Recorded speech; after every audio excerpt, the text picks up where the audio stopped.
Childhood trauma is much more overwhelming than people realize. And over time, it can result in developing a chronic illness like chronic fatigue, chronic pain, fibromyalgia, etc.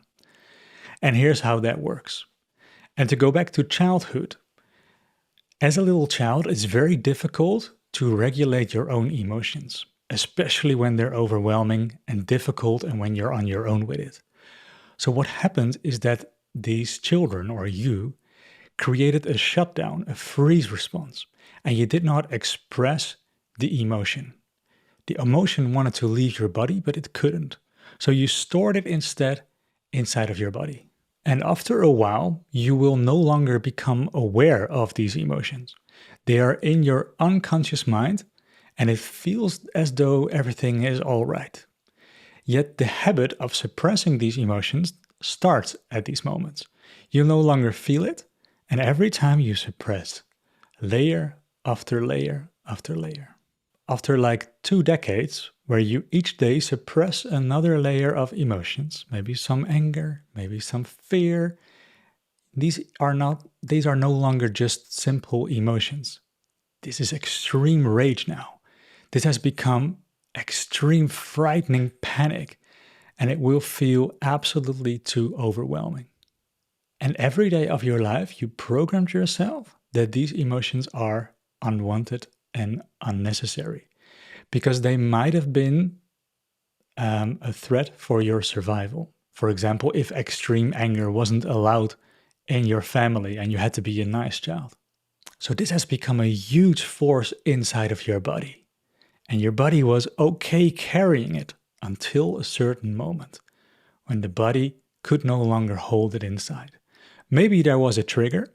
For example, a viral infection often is the start of dealing with it, or maybe some drugs.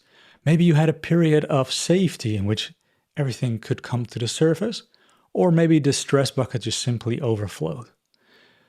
But at one point, these emotions that are normally in your unconscious mind will become almost in your conscious mind.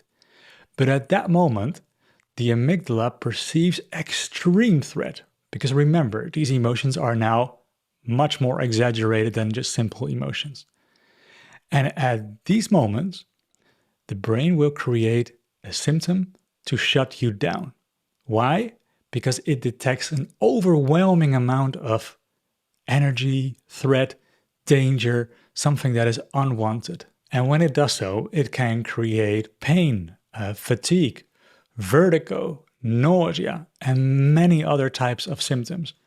And all of these symptoms will make you want to go to bed.